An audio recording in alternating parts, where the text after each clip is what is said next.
ലെവലാദികൾ അവിടെ നിറയും.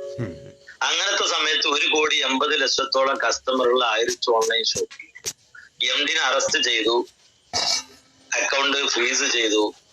എന്നിട്ടും ഒരാള് പോലും പോലീസ് സ്റ്റേഷനിലേക്കോ കമ്പനിന്റെ മുറ്റത്തേക്കോ എംഡിന്റെ വീടിന്റെ പരിസരത്തേക്കോ എന്റെ ഫണ്ട് നഷ്ടപ്പെട്ടു എന്ന് പറഞ്ഞിട്ട് ഇന്ന് വരെ ഏകദേശം 10-20 ദിവസമായിട്ട് ഇന്ന് വരെ പോയിട്ടില്ല എന്നുള്ളത് ഈ കമ്പനിന്റെ ഏറ്റവും വലിയ ക്രെഡിബിലിറ്റിയാണ്.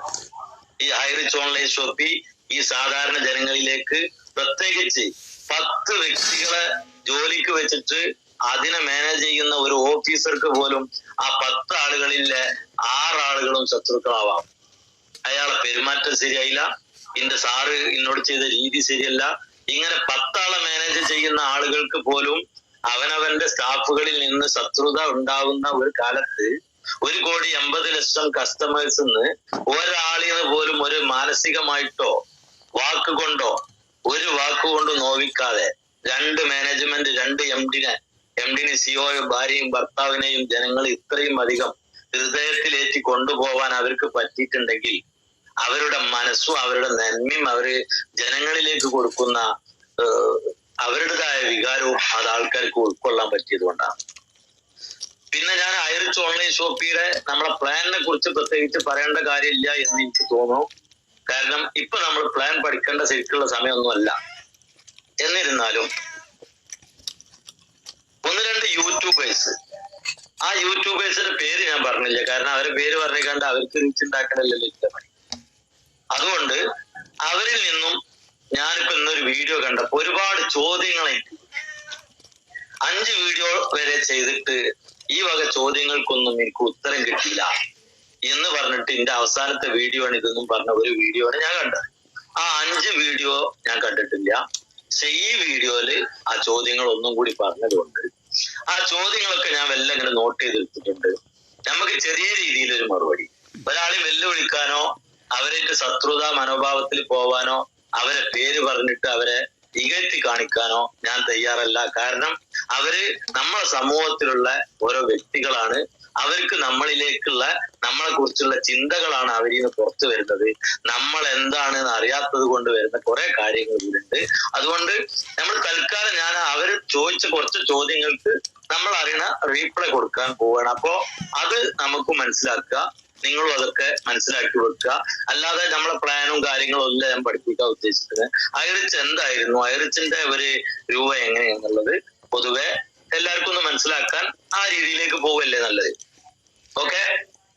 പിന്നെ പോസ്റ്റ് ആയിട്ടുള്ള ഒരാളെ മൈക്കൊന്ന് ഓണാണിച്ച എനിക്ക് വേറെ പ്രശ്നം. എനിക്ക് ഞാൻ എന്തെങ്കിലും ചോദിച്ചാൽ എനിക്ക് മോളുള്ളത് കേട്ടില്ലെങ്കിൽ അടുത്ത വാക്ക് വരില്ല.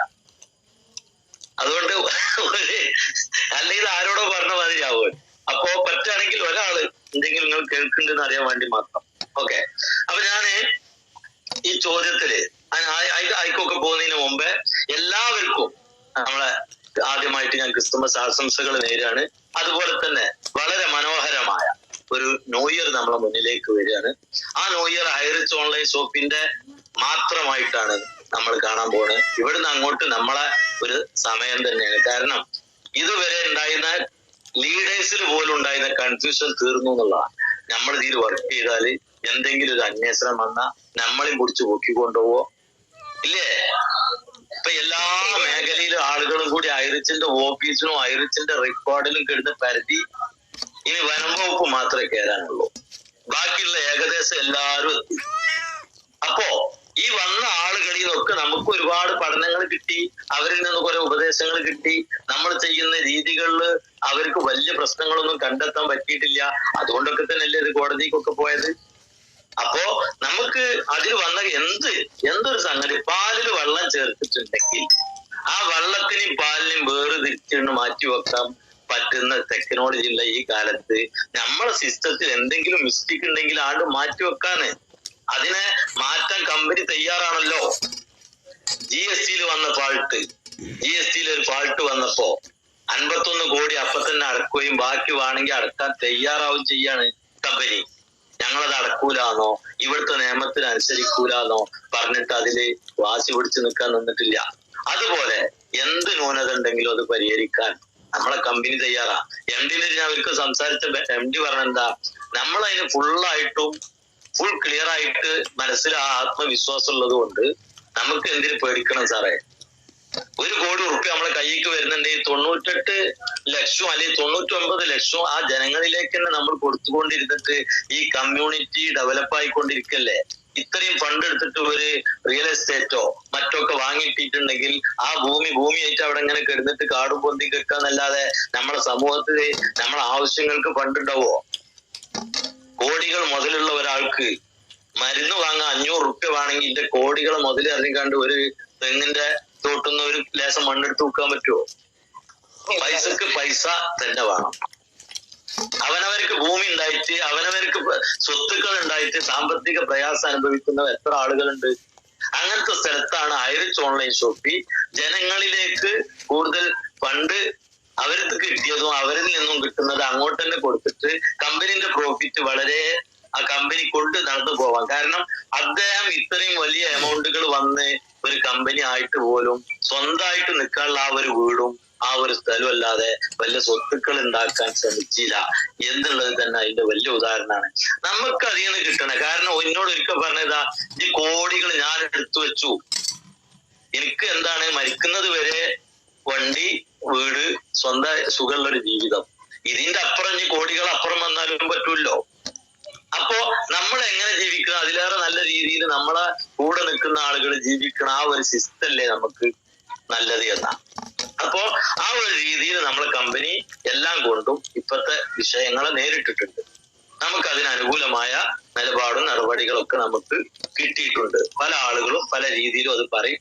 അപ്പോ അതുകൊണ്ട് ഈ ഒരു അവസരത്തിൽ ഈ യൂട്യൂബിലും ഈ ഫേസ്ബുക്കിലും ഒക്കെ ഹൈറിച്ച് ഓൺലൈൻ ഷോപ്പിയെ പ്രത്യേകിച്ച് മാധ്യമങ്ങള്, നമ്മളെ പ്രമുഖ ചാനൽ, എല്ലാരോടും ഒരുപാട് നന്ദി. കാരണം പൈസ കൊടുത്തിട്ട് ഉണ്ടാക്കാൻ പറ്റാത്ത ഒരു വലിയ റീച്ച് ഈ കമ്പനിക്ക് ഉണ്ടാക്കി തന്നത് ജനങ്ങളെ ഹൃദയത്തിന്റെ ഉള്ളില് ഈ കമ്പനിയും ഈ കമ്പനിയുടെ നിലപാടും ഈ കമ്പനിയുടെ മാനേജ്മെന്റും ഇത്ര കണ്ട് കേറി കൂടിയിട്ടുണ്ട് എന്നുള്ളത് സാധാരണ പൊതുജനങ്ങളിലേക്ക് ഇത്രയും ന്യൂസ് ആക്കി കൊടുത്ത ഓരോ യൂട്യൂബേഴ്സിനും വീണ്ടും നന്ദി പറയാണ്. കാരണം ഇത് എത്ര നെഗറ്റീവ് പറയണം തോറും ഇത് വളർന്നിട്ടേ ഉള്ളൂ. 8 വർഷമായിട്ട് ഈ കമ്പനിയെ ആര് തകർക്കാൻ നോക്കിയിട്ടുണ്ടോ അന്നൊക്കെ ഇതിനെ കുറിച്ച് ചർച്ച ചെയ്തിട്ടേ ഉള്ളൂ. അത് വലുതായി വന്നിട്ടുള്ളൂ.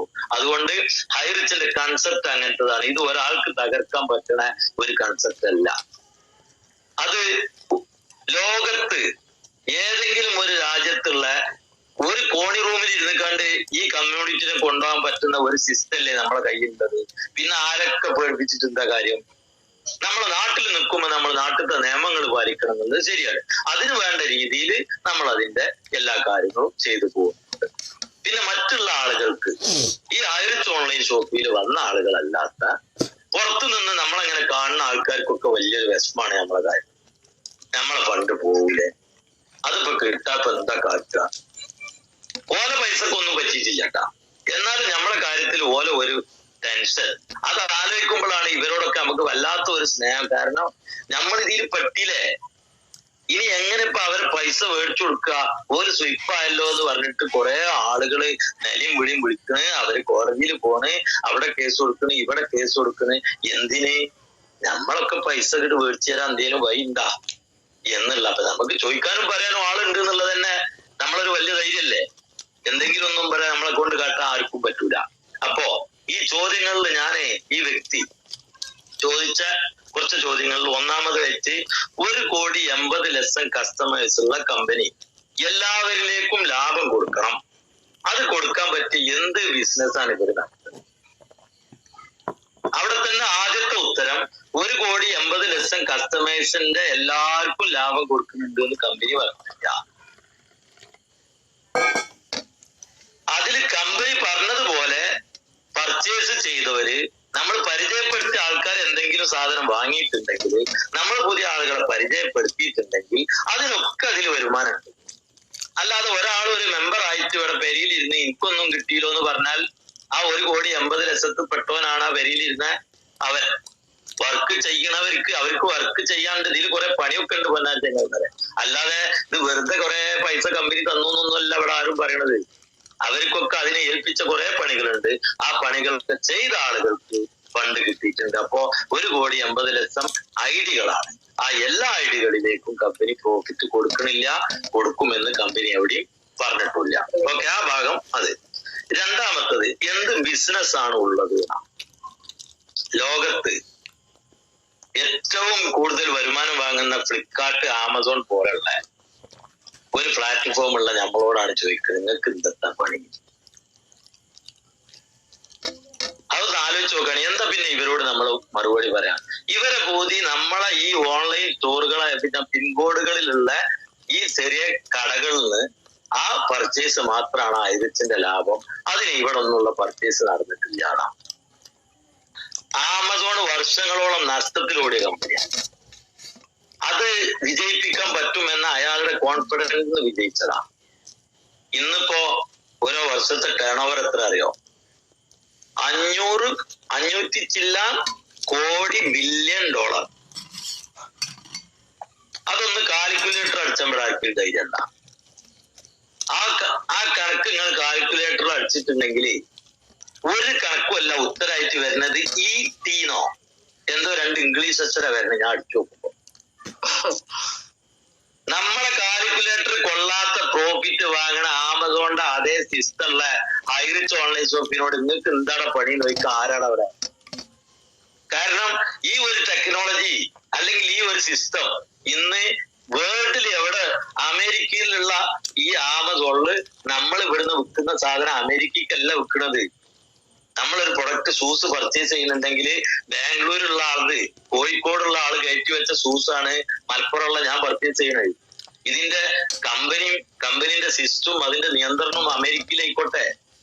എന്നതുപോലെ നമ്മൾ ഐറിച്ച് ഓൺലൈൻ ഷോപ്പിന്റെ ഈ പ്ലാറ്റ്ഫോമില് ഏത് രാജ്യത്തുള്ളവർക്കും അവരെ നാട്ടിലുള്ള ഉൽപ്പന്നം കയറ്റാനും വിൽക്കാനും, അത് വിൽക്കുമ്പോ കമ്പനിക്ക് അതിന്റെ പ്ലാറ്റ്ഫോം ചാർജ് വരാനും പറ്റിയ ഒരു സിസ്റ്റം ഉള്ള കമ്പനിയില് ഈ 4 പീഡിയ കച്ചവടം നോക്കിക്കാണ്ടി കണക്കൂട്ടാൻ നിന്നാൽ അതിന്റെ ലാഭത്തിൽ നിങ്ങൾക്ക് കിട്ടുമോ? പിന്നെ ഇത്രയും കോടികളെ ലാഭത്തിലേക്ക് പോവാനും ആമസോണിന്റെ ലാഭത്തിലേക്ക് പോവാനും ഐറിച്ചൊന്നും ആയിട്ടില്ല. അത് ഞാൻ പറഞ്ഞല്ലോ, വർഷങ്ങളോളം ആമസോൺ നഷ്ടത്തിലോടി കൊടുത്ത് ഇവിടെ തുടക്കം മുതൽക്ക് ലാഭത്തിൽ ഓടിച്ചാൽ നമുക്ക് പറ്റി പറഞ്ഞാൽ തന്നെ അത് വലിയൊരു വിജയം തന്നെയല്ലേ. ഞങ്ങൾ അവിടേക്ക് എത്തും. അപ്പൊ എല്ലാം കൂടി ഞങ്ങൾ ചെയ്തിട്ടില്ലെങ്കിലും ഞങ്ങൾ അങ്ങോട്ട് എത്തും. രണ്ടാമത്തത്, അപ്പൊ ബിസിനസ് ഏകദേശം ഒരു ഐഡിയ കിട്ടിയിട്ടുണ്ടാവുന്ന കരുതണേ. പിന്നെ 680 ഷോപ്പിൽ മാത്രമാണ് ബിസിനസ്, അതും ഐറിച്ചിന്റെ അല്ല. അവിടെയാണ് ഏറ്റവും വലിയ വിജയം. ഇവ പറഞ്ഞത് അത് അന്വേഷിച്ച് നോക്കുമ്പോ ഐറിച്ചിന്റെതല്ല, ഫ്രാഞ്ചൈസി ആണെമ്പോലോ. അതന്നെയാണ് ഞങ്ങളെ വിജയം. കാരണം ഞങ്ങൾ കടക്കും വേണ്ടി പൈസ മുടക്കാതെ ആ കടയിലത്തെ കച്ചവടത്തിന്റെ ലാഭം വാങ്ങാനുള്ള സിസ്റ്റം ഉണ്ട്. കട കുറെ നമ്മൾ പൈസ കൊടുത്ത് വാങ്ങിച്ചാച്ചാ അവിടെ കച്ചവടം നടത്തിയില്ലെങ്കിൽ നഷ്ടം നമ്മക്കല്ലേ. അപ്പൊ ഐറിച്ച് കാണുന്നത് അവിടെ നമ്മളെ പ്ലാറ്റ്ഫോമിലൂടെ എന്ത് വിറ്റാലും കിട്ടുന്ന ഒരു ബിസിനസ് ആണ് ഐറിച്ച് കൊടുത്തിട്ടുള്ളത്. അല്ലാതെ ഐറിച്ച് കുറെ പൈസ മുടക്കി സൂപ്പർ മാർക്കറ്റ് ഉണ്ടാക്കേണ്ട ആവശ്യം എന്താ ഉള്ളത്? ഊബർ വണ്ടി, ഏതെങ്കിലും ഒരു വണ്ടി ഉള്ള ആളാണ് ഊബർ. എറണാകുളത്ത് പോയിട്ടുണ്ടെങ്കിൽ നമ്മൾ ഫോൺ ചെയ്താല് വണ്ടി വിടുന്നത് ഊബറാ. ഇതിന്റെ മുതലാളിക്കും കൂടി ഇല്ലാത്ത ഉത്തരവാദിത്തം അവർക്ക് ഓലെ വണ്ടിന്റെ മാതിരിയാ. എന്നതുപോലെ നമ്മളെ കച്ചവടത്തിന്റെ മാതിരി തന്നെ അതിന്റെ എല്ലാം നമ്മളെ കയ്യിലേക്ക് നമ്മളെ കസ്റ്റമർ അവർ പർച്ചേസ് ചെയ്യണ്, ലാഭം കമ്പനിക്കും കിട്ടണ്, കമ്പനി എല്ലാരിലേക്കും കൊടുക്കണം. ഞാൻ നാള് പറഞ്ഞു, ഇന്റെ താഴെ 1,00,000 വീടുകൾ ഓൾ ഇന്ത്യയിൽ ഉണ്ട് എന്ന് വെക്കുക. ഇതിപ്പോ നമ്മളെ കൊറോണന്റെ മാതിരി തന്നെയാണല്ലോ. ഞാനിപ്പോ ഇത് ഒരാളോട് പറയാണ്, സർവത്ത് കുടിച്ചാണ് നിൽക്കുമ്പോ അയാളോട് ഇങ്ങനെ സംസാരിച്ചപ്പോ അയാളോട് ഇതിലൊന്നും മെമ്പറായി. അയാൾ അന്ന് പോയത് മൈസൂർ അയാളെ കുടുംബക്കാരോട് കാണിച്ചാൽ ഇന്റെ രണ്ടാമത്തെ ലൈനേക്കാർ മൈസൂർ എത്തി.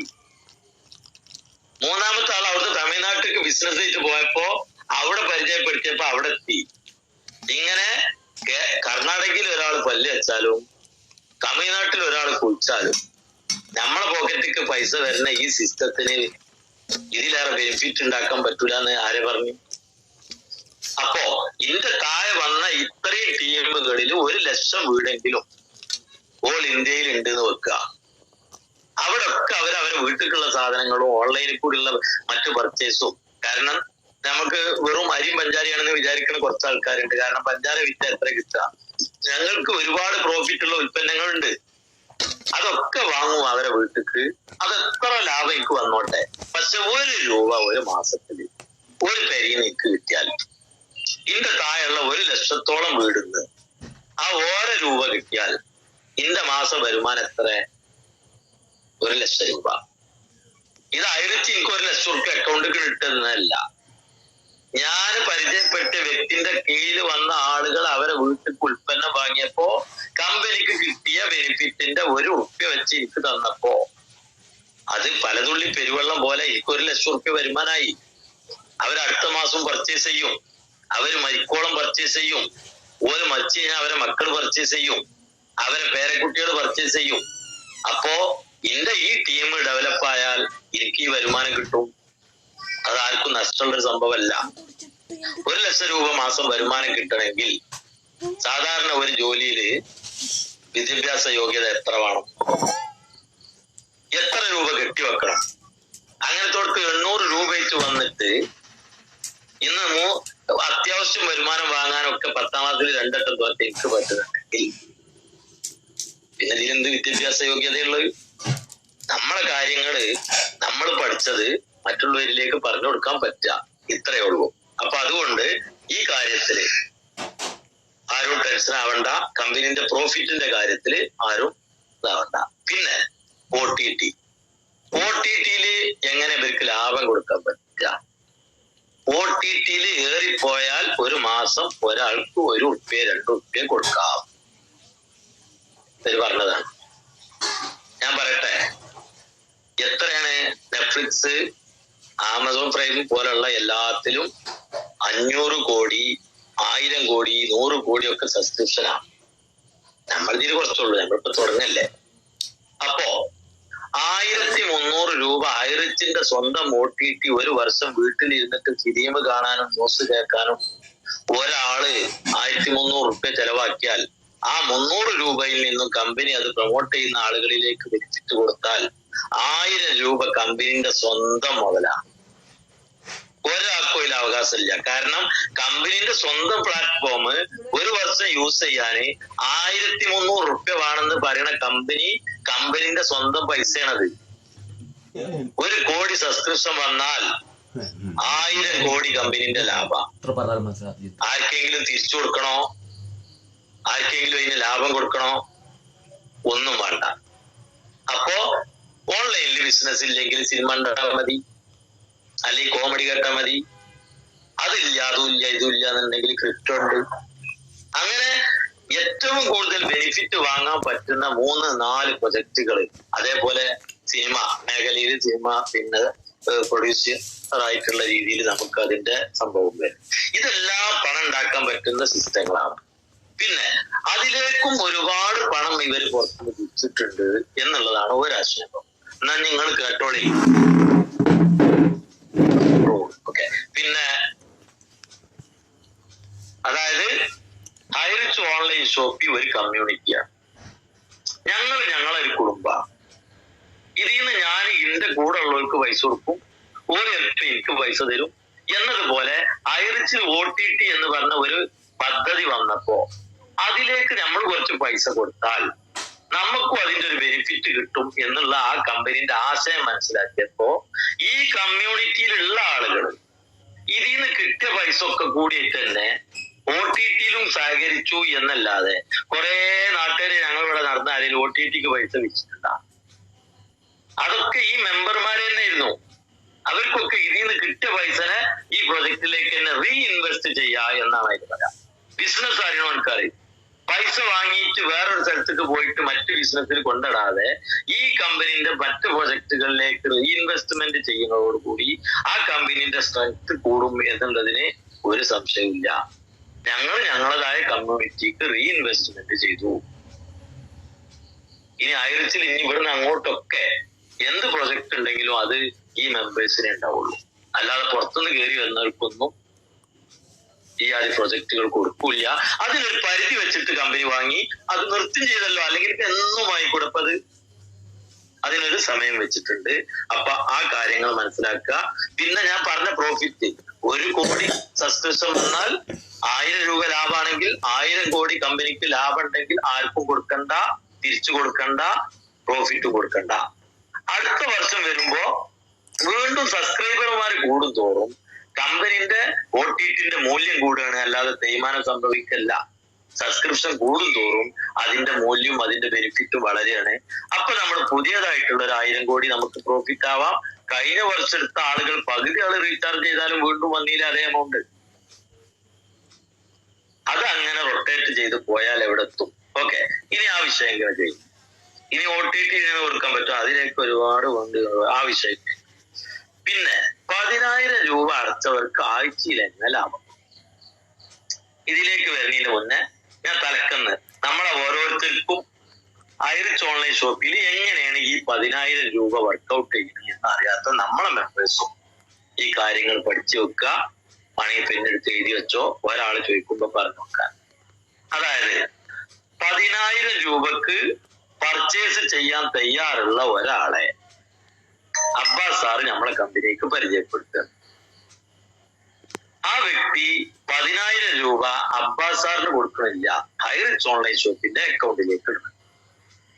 കമ്പനി അതിന് അഡ്വാൻസ് കൺസൈൻമെന്റ് എന്നുള്ള രീതിയിൽ റെസിപ്റ്റ് കൊടുത്തിട്ട് 10,000 രൂപക്ക് പർച്ചേസ് ചെയ്യാനുള്ള റെഡീം കൂപ്പണും കൊടുക്കണം. ഇത്രയും കാര്യം അവിടെ നടന്നു. ഓക്കെ അല്ലേ? ഓക്കെ. ഇനി ഈ അബ്ബാസ് സാറിന് 1,000 രൂപ റെഫറൽ കമ്മീഷൻ ആയിട്ട് കൊടുക്കും. സെയിൽസ് ഇൻസെന്റീവ് 1,000 രൂപ. അതുപോലെ അതിന്റെ മേലക്ക് റൂബിക്ക് മറ്റേക്കൊക്കെ 100 ഉറുപ്പിയൊക്കെ കമ്പനി കൊടുക്കും. ഈ 10,000 രൂപ ഇവിടെ വന്നിട്ടുള്ളൂ. ഇതായിട്ട് ആരും ബിസിനസ് ഒന്നും നടത്തുന്നില്ല. അപ്പൊ മറ്റുള്ളവരെ പൈസ എടുത്തല്ലേ ഈ കൊടുക്കണേ? ഇപ്പൊ ഈ 10,000 വന്നപ്പോ തന്നെ ഇതെങ്ങനെ കൊടുത്തത്? ചോദ്യാണ്, നല്ല ചോദ്യാണ്, ഉത്തരവും വേണ്ടേ?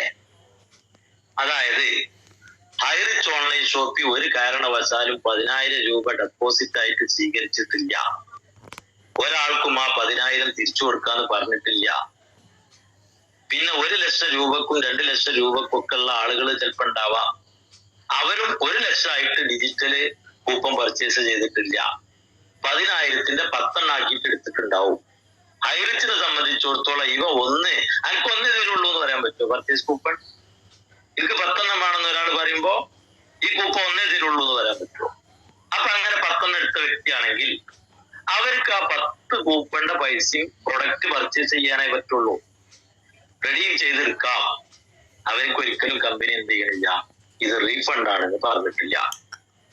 പക്ഷേ അപ്പോ ഈ 10,000 രൂപ കൊണ്ടുവന്നപ്പോ ഇവർ പർച്ചേസ് ചെയ്തോ ചെയ്തില്ലേ എന്നുള്ളത് അവിടെ നിൽക്കട്ടെ. കാരണം എന്താ, നമ്മളെ കമ്പനി ഒരു കണ്ടീഷനും വെച്ചിട്ടില്ല. ഇത് സമയം 40 മിനിറ്റ് ഒക്കെ ആവുമ്പോ കട്ടാവുമോ?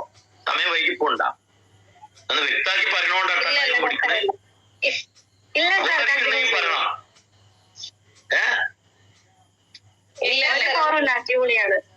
Okay okay.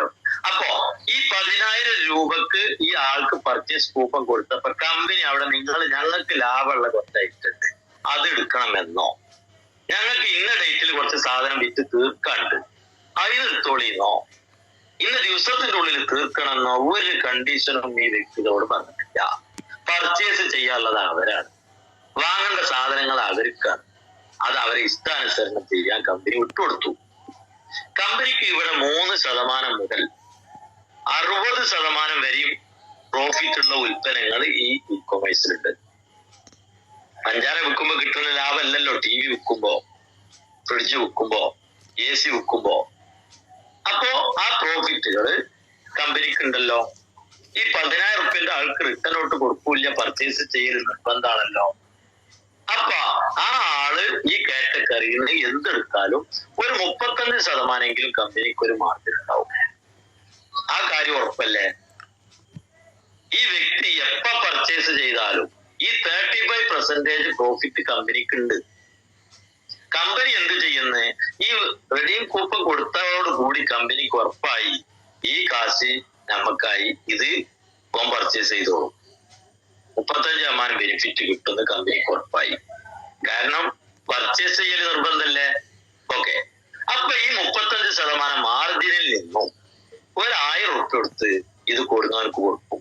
കാരണം ഇതിലേക്ക് നെറ്റ്വർക്കിൽ കസ്റ്റമേഴ്സിനെ ക്രിയേറ്റ് ചെയ്യാൻ ഓടിക്കളിക്കുന്ന ആളുകൾക്ക് ഓൻ ഏതെങ്കിലും കാലം പർച്ചേസ് ചെയ്യുമ്പോൾ കിട്ടണേ ആ 2 റുപ്യയും 10 റുപ്യയും കിട്ടാൻ പോലെ ഇവർക്ക് അതുവരെ കാത്തിക്കാൻ പണിയെടുക്കാൻ ആളെ കിട്ടില്ല. അതുകൊണ്ട് എന്ത് ചെയ്തു, ആ പണിയെടുത്ത ആൾക്കാർക്കുള്ള പൈസ കമ്പനിന്റെ ഈ 35% നിന്ന് കമ്പനി കാണുക. അതിൽ നിന്ന് കമ്പനി 100 റുപ്യ നാഷണൽ പ്രൊമോട്ടർക്ക്, റൂബിക്കൊക്കെ കൊടുക്കും. ഇതൊക്കെ കൊടുത്താലും കമ്പനിക്ക് ഒരു 100-500 റുപ്യ പ്രോഫിറ്റ് ഉണ്ടാവും. അപ്പൊ പിന്നെ അടുത്തൊരു ചോദ്യം അവിടെ വരുന്നത്, ഈ ചോദ്യങ്ങൾ എല്ലാവർക്കും വരും. അതുകൊണ്ടാണ് അങ്ങനെയാണെങ്കിൽ ഈ വ്യക്തിക്ക് ഒറ്റടിക്ക് 10,000 പർച്ചേസ് ചെയ്യാൻ പറ്റുമോ? പറ്റൂല. പല വട്ടങ്ങളിലായിട്ടുള്ള പർച്ചേസ് കമ്പനിക്ക് കിട്ടുന്ന പ്രോഫിറ്റ് നിന്നാണ് റെഡീം ചെയ്ത് കൊടുക്കുന്നത്.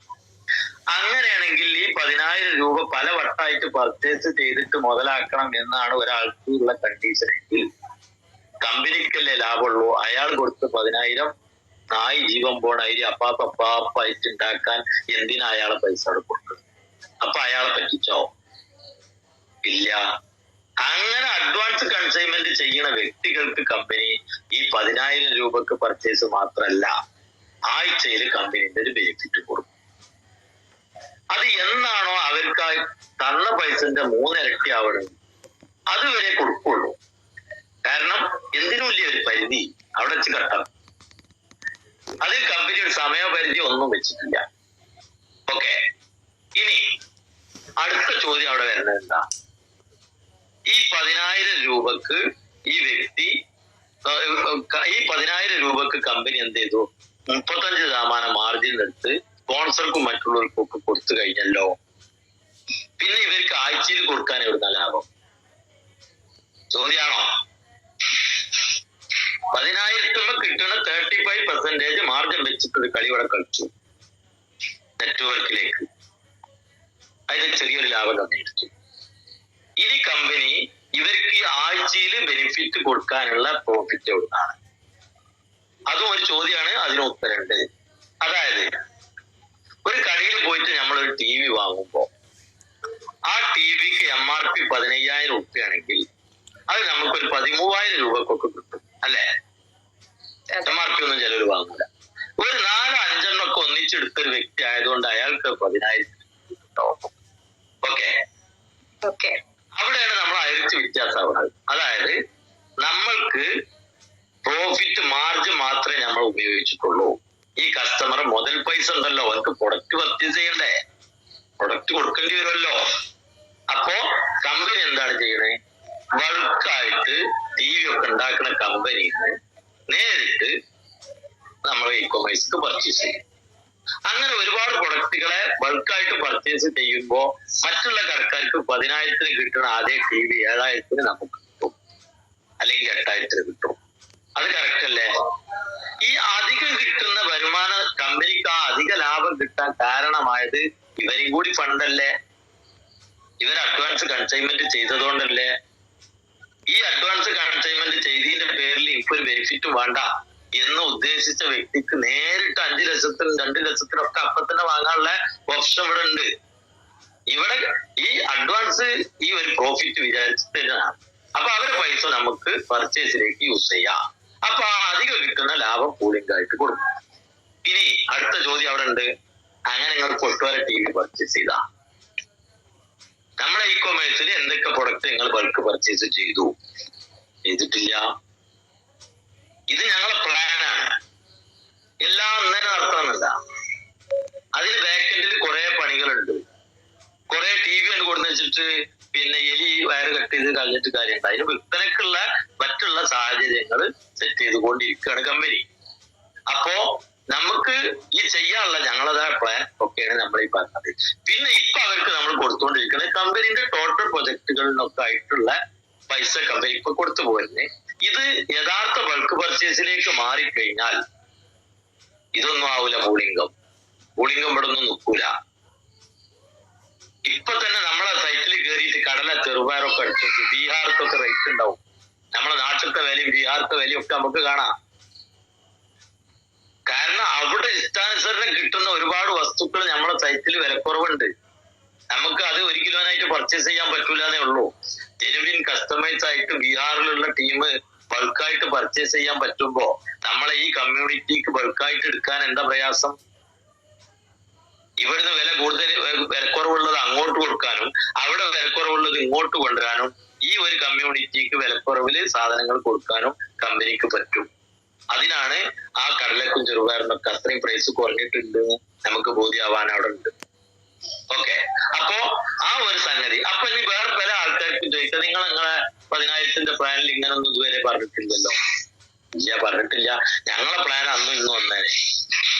ഞങ്ങളെ പ്ലാൻ 10,000ന്റെ അഡ്വാൻസ് കൺസൈൻമെന്റ്, കൂപ്പൺ പർച്ചേസ് ചെയ്യുക, ഫുൾ ഇൻകം 3 ഇരട്ടി, ഇതൊന്നും മാറ്റി ഞാനും പറഞ്ഞിട്ടില്ല.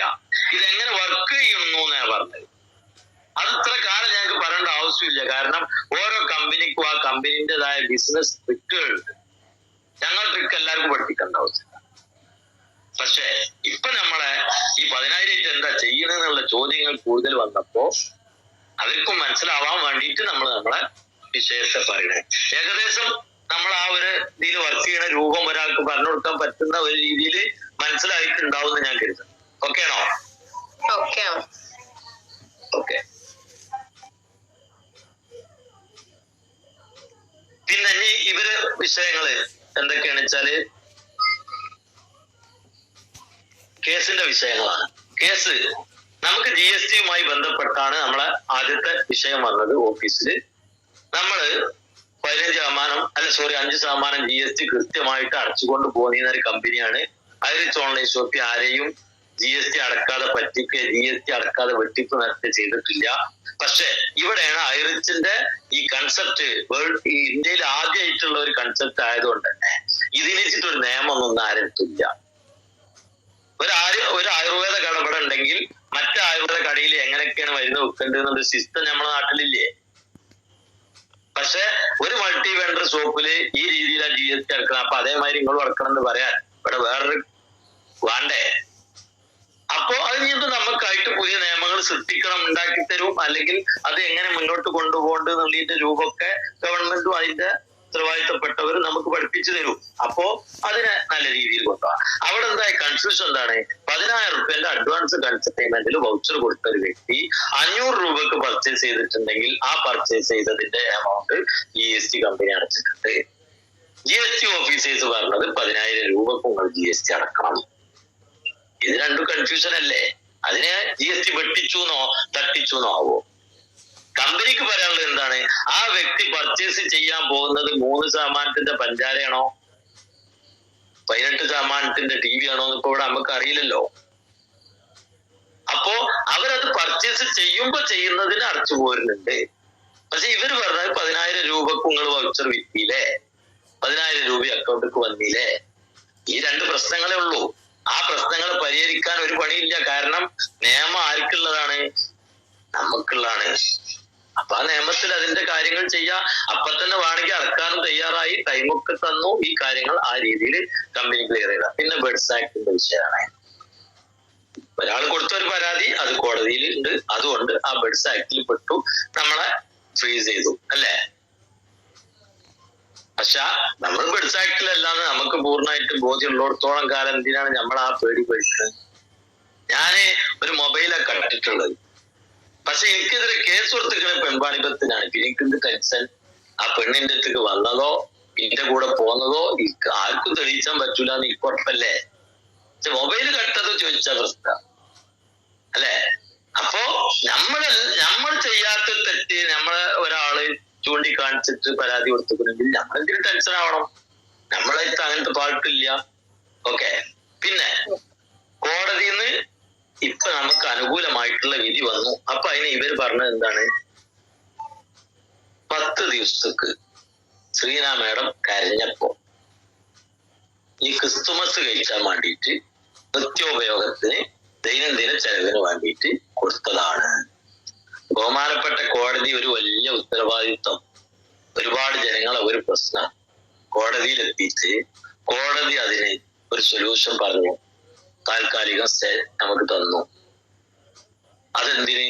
10 ദിവസം തന്നെ ഇപ്പൊ സ്റ്റേ കിട്ടുക. പിന്നീട് നമ്മൾ അതിന്റെ ബാക്കി കാര്യങ്ങൾ ചെയ്യാൻ എവിടെ നമ്മൾ പോകേണ്ടതെന്നും ഏത് രീതിയിലാണ് ചെയ്യേണ്ടതെന്നും കുട്ടിയേക്ക് പറഞ്ഞു തരുന്ന ജഡ്ജി പറഞ്ഞു തന്നിട്ടുണ്ട്. അപ്പൊ ആ രീതിയിൽ നമ്മൾ പോകും. പിന്നെ ബഹുമാനപ്പെട്ട കോടതിയുടെ വിലപ്പെട്ട സമയം ശ്രീന മാഡത്തിന് ക്രിസ്തുമസിന് കേക്ക് വാങ്ങാൻ വേണ്ടി അക്കൗണ്ട് തുറക്കലാണോ? കുതിരടിച്ചയക്കുക. അപ്പൊ ഇവരൊക്കെ ആ കോടതിന്റെ ഒരു നമുക്ക് തന്ന ആ ഒരു ആനുകൂല്യത്തിനെ ഒരു നിസ്സാരായി കാണുമ്പോ കോടതിന്റെ വാല്യൂ നഷ്ടപ്പെടുത്താനുള്ള ശ്രമല്ലേ? ഇത്രയും സീരിയസ് ആയിട്ട് ഒരു കാര്യത്തിനെ കണ്ടു, അവരെ ബിസിനസ്സിന് കോട്ടം വരാതെ മറ്റുള്ള കാര്യങ്ങൾ ചെയ്യുന്നത് വരെ പോട്ടെ എന്ന് തീരുമാനിച്ചു. പിന്നെ ഈ ദൈനംദിന ചെലവ് എംഡിന്റെ പെരീത്തെ ചെലവല്ല, കമ്പനിന്റെ ദൈനംദിന ചെലവാ. കമ്പനിന്റെ ദൈനംദിന ചെലവ് കോടികളാണല്ലോ. അല്ല 100 റുപ്യ 200 റുപ്യ ദൈനംദിനായിട്ടല്ലല്ലോ നമ്മളെ കമ്പനിന്റെ ചെലവ്. അപ്പോ കമ്പനിന്റെ ദൈനംദിന ചെലവുകൾക്ക് എടുക്കാം, അത് മതി. പിന്നുള്ളത് ഡെപ്പോസിറ്റ് സ്വീകരിക്കാൻ പാടില്ല. അതിന് ആദ്യേ ഡെപ്പോസിറ്റ് സ്വീകരിച്ചിട്ടുണ്ടല്ലോ. നമ്മളെ ബിസിനസ്സിന് ഇതൊന്നും ബാധിക്കൂല. ഒരു 10 ദിവസം നമുക്കൊരു പ്രോബ്ലം വരും. അതായത് ഇപ്പൊ നാളെ മറ്റന്നാളെ ബുധനാഴ്ച ഒക്കെ ആയിട്ട് നമുക്ക് വിഡ്രോവൽ സ്റ്റാർട്ട് ചെയ്യാം. ആരും ടെൻഷൻ ആവണ്ട. ചെറിയൊരു കണ്ടീഷൻ ഉണ്ടാവും. ചിലപ്പോ ഞാൻ ഊഹിക്കാണ്, കാരണം 10 ദിവസത്തോളം അല്ലെ ഇത്രയും ദിവസത്തോളം വിഡ്രോ ചെയ്യാൻ പറ്റാതെ ഇരുന്നപ്പോ അവരിലേക്കൊക്കെ വന്ന ഇംഗങ്ങള് ഒറ്റയടിക്ക് വിഡ്രോ ചെയ്യുമ്പോ സിസ്റ്റത്തിനും അതിനെ പിന്നെ ഒരു വിഡ്രോ കൊടുക്കുമ്പോ ആ വിഡ്രോവല് ഒറ്റയടിക്ക് നമ്മളെ ബാങ്കിക്ക് മാറില്ല. വെരിഫൈ ചെയ്യുന്നുണ്ട്, ഇയാൾ അക്കൗണ്ട് തന്നെയാണോ ചെക്ക് ചെയ്യുന്നുണ്ട്, എല്ലാ IFSC എല്ലാം ചെക്ക് ചെയ്യണം. ഇത്രയും ഒന്നിച്ച് വിഡ്രോവൽ കൊടുക്കുമ്പോ ചിലപ്പോ അവര് സ്റ്റാഫുകളൊന്നും അത് ചെക്ക് ചെയ്യാൻ സാധിക്കില്ല. അപ്പൊ അതിന് നമ്മള് ഒരു മുൻഗണന ആയിട്ട് ഒരു 25,000 ഉള്ളിലുള്ള ആളുകൾക്ക് ആദ്യത്തെ ദിവസം, 50,000 ഉള്ളിൽ വാലറ്റിലുള്ളവർക്ക് രണ്ടാമത്തെ ദിവസം, അങ്ങനെ ഒരു 3-4 ദിവസം 5 ദിവസമൊക്കെ ഇങ്ങനെ ആയിട്ടാവും നമുക്ക് പഴയ ലെവലിലേക്ക് പോകാൻ പറ്റുള്ളൂ. ഇതേ ഒരു പ്രയാസമുള്ളൂ, അല്ലാത്ത ഒരു പ്രശ്നം ഇന്ന് ഐറിച്ചിലില്ല. ഇനി ഞാനൊരു കാര്യം പറയാം. ഐറിച്ച് ഓൺലൈൻ ഷോപ്പില് ഫണ്ട് നഷ്ടപ്പെട്ട ആളുകളൊക്കെ കേസ് കൊടുക്കണം, അല്ലെങ്കിൽ നിങ്ങളെ പൈസ ഒന്നും കിട്ടാൻ പോണില്ല. അല്ലെങ്കിൽ ഇവിടെ നിൽക്കുക, ഐറിച്ചിൽ നമ്മൾ കൊടുത്ത പൈസ അഡ്വാൻസ് കൺസൈൻമെന്റ് അല്ലേ, അവർക്ക് അതിന്റെ ബെനിഫിറ്റ് അല്ലേ കമ്പനി കൊടുക്കുക എന്ന് പറയുന്നത്. അപ്പോ ആ രീതിയിൽ കമ്പനി ഒന്നും കൊടുക്കും, ബിസിനസ് അവിടെ നടന്നാൽ മതി. ഇനി ആരെങ്കിലും ഒരാൾക്ക് 8 വർഷത്തോളായിട്ട് ഈ ഒരു 1-ാം തീയതി, അതായത് നമ്മളെ നവംബർ 31 അല്ലെ 30 MDനെ അറസ്റ്റ് ചെയ്ത് അല്ലെങ്കിൽ നമ്മളെ അക്കൗണ്ട് ഫ്രീസ് ചെയ്യുന്ന ദിവസം വരെ ആർക്കെങ്കിലും അങ്ങനെ കമ്പനി പറഞ്ഞ രീതിയിൽ ചെയ്ത ആളുകൾക്ക് ബെനിഫിറ്റ് വരാത്തവർക്ക് പൈസ മേടിച്ചു കൊടുക്കുന്ന കാര്യം ന്യായീകരിച്ചു. പിന്നെന്തിനാ കോടതിക്ക് പോണ്, പിന്നെന്തിനാ നിങ്ങള് സ്റ്റേഷനിലേക്ക് പോണ്? അങ്ങനെ ഒരാൾക്ക് പൈസ കിട്ടാത്ത പരാതി ഉണ്ടെങ്കിൽ ആ ഡേറ്റ് വരെ ആ പൈസ കിട്ടാത്തവർക്ക് ഞാൻ വെക്കും പോരെ. അങ്ങനെ ഒരു വ്യക്തി പോലും ഇല്ല എന്നുള്ള ആത്മധൈര്യം ഉണ്ടായിട്ടാണ് ഇന്റെ കമ്പനിനെയും ഇന്റെ മാനേജ്മെന്റിനെയും എനിക്ക് അത്രയും വിശ്വാസം ഉള്ളതുകൊണ്ട് ഒരാളെ 1 രൂപ പോലും കമ്പനി പൂർത്തി വെച്ചിട്ടില്ല എന്നുള്ള ഇന്റെ ആത്മാർത്ഥ ധൈര്യം കൊണ്ടാണ് ഞാൻ കൊടുത്തോളാന്ന് പറഞ്ഞത്. ഒരു വ്യക്തി ഇല്ല, വെറുതെ ഉണ്ടെന്നൊരു കാര്യമില്ല. ഐഡിയും വാലറ്റും കൂടി തരേണ്ടി വരും. അത് പരിശോധിച്ചാൽ എത്ര വാങ്ങിയെന്നും എത്ര കൊടുത്തുന്നും എന്ന് വരെ കൊടുത്തുന്നും കിട്ടുന്ന സിസ്റ്റം കമ്പനിക്കുണ്ട്. ഓക്കെ. പിന്നെ ഈ ഡെപ്പോസിറ്റ് അല്ലെങ്കിൽ ഈ ഒരു രീതിയിൽ വന്ന പൈസകൾ കമ്പനി തിരിച്ചു കൊടുക്കേണ്ട ആവശ്യം കമ്പനിക്കില്ല. എന്നാലും ആരെങ്കിലും ലീഡേഴ്സിന്റെ വാക്ക് കേട്ടിട്ടോ അല്ലെങ്കിൽ ഈ പ്ലാന് ഡെപ്പോസിറ്റ് ആയിരുന്നു എന്ന് തെറ്റിദ്ധരിച്ചിട്ടോ പൈസ പോയ ടെൻഷനുള്ള ആളുകളെ പൈസക്കൊക്കെ എന്തെങ്കിലും പരിഹാരം ഉണ്ടാക്കാനുള്ള പ്ലാൻ ഉണ്ട്. നിങ്ങൾ ആ കാര്യത്തിൽ ആരും ഒരു കാര്യത്തിലും ടെൻഷൻ ആവണ്ട. കമ്പനി എല്ലാ കാര്യങ്ങളും വ്യക്തമായിട്ടും നമുക്ക് വേണ്ടിയിട്ടും നിലകൊള്ളുന്നതാണ്. പിന്നെ നമ്മൾക്ക് കിട്ടിയ കോടതിന്റെ ഉത്തരവ് പൊക്കി പിടിച്ചിട്ട് ചാടിക്കളിച്ച് ആഘോഷിച്ചു എന്നുള്ളതാണ് ഒരു പരാതി. നമ്മൾക്ക് ഇതുവരെ ഫ്രീസ് ചെയ്ത ഒരു അക്കൗണ്ട് പോലും ഓപ്പൺ ചെയ്യാത്ത ഈ കാലത്ത് നമ്മൾ ജെനുവിനാന്ന് മനസ്സിലാക്കി 10 ദിവസത്തിനാണ് ഈ 10 ദിവസത്തിന് അത് ഓപ്പൺ ചെയ്ത ആ ഒരു സന്തോഷത്തില് ആ കോടതി വിധി പൊക്കി പിടിച്ചുകാണ്ടല്ലേ ചാടി കളിച്ചാൻ പറ്റുള്ളൂ. തുണി വെച്ചിട്ട് കണ്ട് പറ്റുമോ? നമ്മളിത് അതിനുള്ളത്. അപ്പൊ പിന്നെ നമുക്കതിന് അവകാശമില്ല. നമ്മൾ ആരും നെഞ്ഞത്ത് കയറാൻ പോയിട്ടില്ല. നമ്മൾ നല്ല രീതിയിൽ ഒരു ബിസിനസ് മുന്നോട്ട് കൊണ്ടുപോണ്. ആ ബിസിനസിന്റെ അടിയിൽ ആ ബിസിനസ്സിൽ 1 രൂപ പോലും വിടാത്ത വ്യക്തികൾക്കുള്ള ഒരു അസ്വസ്ഥത കൊണ്ട് മാത്രമാണ് ഇത്രയും ആളുകൾ പ്രയാസം അനുഭവിക്കുന്നത്. കമ്പനിന്റെ ഭാഗത്തുനിന്ന് ഒരു പ്രയാസം ഉണ്ടായിട്ടില്ല. കമ്പനി ഏണ്ടും മുങ്ങിയിട്ടില്ല. കമ്പനി അന്ന് മുതൽ ഇന്ന് വരെ ഓഫീസും കാര്യങ്ങളും വർക്ക് ചെയ്തിട്ടുണ്ട്. കമ്പനിന്റെ എല്ലാം പിടിച്ചെടുത്ത് ഓഫീസ് പൂട്ടിച്ച് എന്തൊക്കെ വാർത്തകൾ നമ്മൾ കേട്ടു. ഐറിച്ച് ഓൺലൈൻ ഷോപ്പിന്റെ അകത്തുള്ള ഓരോരുത്തർക്കും അറിയാം. അവിടെ എന്തൊക്കെ ഉണ്ട്, എല്ലാം ക്ലിയർ ആണോ അല്ലേ? പുറത്തുനിന്നുള്ളവര് അവിടെ പറയട്ടെ. ഇത്രേ അതില് ഇനി എനിക്ക് പറയാനുള്ളൂ. പിന്നെയുള്ള ചോദ്യം എന്താ നോട്ടെ, അതിലേക്ക് പിന്നെ ഈ പ്രതാപൻ സാറിന് മുമ്പ് ഇതുപോലെ ഒരു കേസിൽ പ്രതി ചെയ്യുന്ന അടുത്തത് പറയാനുള്ളത്. ഒരാൾക്ക് ഒരിക്കൽ ശ്വാസം മുട്ട് വന്നിട്ട് അവനെ ഹോസ്പിറ്റലിൽ കൊണ്ടുപോയി ICUവിൽ കയറ്റി. ഒരു 2 വർഷം കഴിഞ്ഞതിന്റെ ശേഷം കാല് വെച്ചുത്തിട്ട് വന്ന ഓനെ ആ ശ്വാസം മുട്ട് തന്നെ ICUക്ക് ഇടാൻ പറ്റുമോ? ഒരിക്കൽ അവർക്ക് ശ്വാസം മുട്ട് വന്നതാണെന്ന് കരുതിയിട്ട് ഇപ്പൊ വന്ന വിഷയം എന്താ നോക്കിയാ പോലെ. ഒരാളെ ജീവിതത്തില് ഒരു മാർക്കറ്റിങ്ങില് അയാൾ പോലും അറിയാത്ത രീതിയിൽ അതിൽ പെട്ടുപോയി. അല്ലാതെ അയാൾ തുടങ്ങിയതൊന്നുമല്ല. ആ പെട്ടുപോയിട്ട് പോലും അവരെ ഫണ്ട് തിരിച്ചു കൊടുക്കാൻ വേണ്ടി കാണിച്ച മനസ്സ് കണ്ട ആൾക്കാരാണ് നമ്മൾ. അപ്പൊ ചിന്തിച്ചതാണ് ഒരാളെ പൈസ പോലും നഷ്ടപ്പെടുത്താത്ത ഒരു പരിപാടി തുടങ്ങിയാൽ എന്താ. അങ്ങനെയാണ് അയറിച്ചുണ്ടായി മാറുന്നത്. അപ്പൊ ആ ആൾക്ക് അങ്ങനെ ഒരു പെടല് പെട്ടപ്പോ, അങ്ങനെ ഒരു ചീത്തപ്പേര് വന്നപ്പോ, അങ്ങനെ ജയിലിൽ കിടക്കേണ്ടി വന്നപ്പോ, അതുകൊണ്ടാണ് ഈ അയറിച്ചെന്നുണ്ടായത്. അല്ലെങ്കിൽ അയറിച്ചില്ല. അല്ലെങ്കിൽ അയാൾ ആ പൈസ വീണ്ടും വീണ്ടും വാങ്ങിയിട്ടും മറ്റുള്ളവർക്ക് കൊടുത്തിട്ടുമായിട്ട് വലിയ കടക്കാരനായി മാറൂലേ? ഇപ്പൊ അയാൾക്ക് ഒരു പഠിപ്പ് കിട്ടി. ഇങ്ങനെ പോയാൽ ഇത് വരും. അതുകൊണ്ട് ശ്രദ്ധിച്ച് കൈകാര്യം ചെയ്യാനോ ജനങ്ങളിലേക്ക് ഇൻകം അവർക്ക് കൂടുതൽ കൊടുക്കാനും പറ്റുന്ന രീതിയിലേക്ക് കാര്യങ്ങൾ പോയി. ഓക്കെ, ഇനി കാര്യങ്ങൾ കൂടുതലായിട്ടൊന്നും ഞാൻ പറഞ്ഞില്ല. ഇപ്പോഴുള്ള വിഷയങ്ങളെ, കേസിന്റെ വിഷയം, പിന്നെ കോടതി വിധിയില് അക്കൗണ്ട്സ് തന്നെ ഉണ്ട്. കൃത്യമായിട്ടും എല്ലാ അക്കൗണ്ട്സും ഓപ്പൺ ആവും 10 ദിവസത്തേക്ക്.